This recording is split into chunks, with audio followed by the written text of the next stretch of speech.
Anchor part 9 తన మీద ఉన్న అనేక కేసుల్లో స్టేలు తెచ్చుకొని మేనేజ్ చేస్తున్నాడు. ఇంతటి మేనేజ్మెంట్ స్కిల్స్ ఉన్న చంద్రబాబుకు గిన్నిస్ బుక్ ఇవ్వాల్సిందే. కన్నార్పకుండా అబద్ధాలు చెప్పడంలో చంద్రబాబును మించిన గిన్నిస్ హోల్డర్ లేడు. కేవలం 13 నెలల కాలంలో 1,65,000 కోట్లు అప్పు చేసిన నాయకుడు దేశంలోనే ఉన్నాడు. ఇందుకు కూడా చంద్రబాబుకు గిన్నిస్ బుక్ ఇవ్వచ్చు అని మాజీ మంత్రి అనకాపల్లి జిల్లా వైఎస్ఆర్సీపీ అధ్యక్షులు గుడివాడ అమర్నాథ్ ఎద్దేవా చేశారు. లేదా చంద్రబాబు నాయుడు గారి మీద 2005 సంవత్సరంలో అనేక కేసులు ఆయన మీద వచ్చినటువంటి అవినీతి ఆరోపణలు కేసులు సిబిఐ ఎంక్వైరీలు చేయమని చెప్పి అనేక మంది వారి మీద కేసులు వేస్తే ఆ రోజు నుంచి ఈ రోజు వరకు అంటే దాదాపు 20 సంవత్సరాలు ఆయన మీద ఉన్నటువంటి కేసుల్ని స్టే తీసుకొని వచ్చి నేటికి కూడా అది ఎంక్వైరీకి జరగకుండా ఆయన మేనేజ్ చేస్తున్నాడంటే మరి అంత మేనేజ్మెంట్ తెలిసినటువంటి నాయకుడు బహుశా నాకు తెలిసి ఇంకొక లేడు.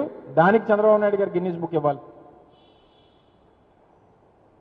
నాకు తెలిసి రాష్ట్ర దేశ ప్రపంచ చరిత్రలో, ఎందుకంటే గిన్నిస్ బుక్ అనేటువంటిది ప్రపంచం అంతా చూసిస్తారు కాబట్టి ఒక రాజకీయ నాయకుడు కన్నార్పకుండా ప్రజల్ని నమ్మించి మోసం చేసి మాటలు చెప్పేటువంటి దాంట్లో అబద్ధాలు ఆడేటువంటి నాయకుల్లో చంద్రబాబు నాయుడు గారిని మించినటువంటి గిన్నిస్ రికార్డ్ హోల్డర్ లేడు ఇంకొకడు. దానికి ఇవ్వాలి చంద్రబాబు నాయుడు గారు గిన్నిస్ బుక్. ఇన్ని గిన్నిస్ బుక్ హోల్డర్ ఇన్ని అవార్డులు మీద పెట్టుకొని ఇంకెందుకండి ఇంకా గిన్నిస్ బుక్ కోసం తాపత్రయం? సరే మంచిదే, యోగా కార్యక్రమం మంచిదే జరిగింది. ప్రజలు చాలా మంది లక్షలాది మంది ప్రజలు ఇబ్బంది పడ్డారు. లక్షలాది మంది ప్రజలు పిల్లల్ని కొంతమందిని అయితే పాపం ఆ గిరిజన ప్రాంతాల నుంచి వచ్చినటువంటి పిల్లలు వాళ్ళ అవస్థలు చూశారు మీరంతా కూడా. ముందు రోజే 25,000 మంది 30,000 మంది పిల్లల్ని తీసుకుని వచ్చారు. వాళ్ళకి సరైన వసతులు లేవు, తిండి లేదు, నిద్ర లేదు. వాళ్ళు ఎప్పుడు వచ్చారో ఎప్పుడు వెళ్ళారో ఎందుకు వచ్చారో ఎందుకు వెళ్ళారో తెలియనటువంటి పరిస్థితుల్లో అమాయకమైనటువంటి పిల్లల్ని వాళ్ళని ఇబ్బంది పెట్టారు.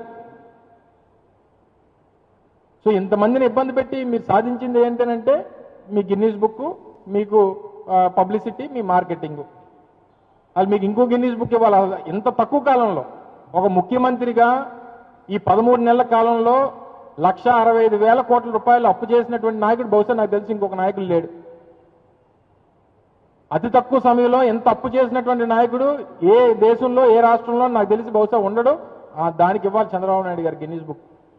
ఇన్ని రికార్డులు మీద పెట్టుకొని ఇంకా తాపత్రయపడిపోయి ప్రజల్ని ఇబ్బంది పెట్టి పిల్లల్ని ఇబ్బంది పెట్టి మోడీ గారి దగ్గర మార్కులు కొట్టేయాలి, మార్కెట్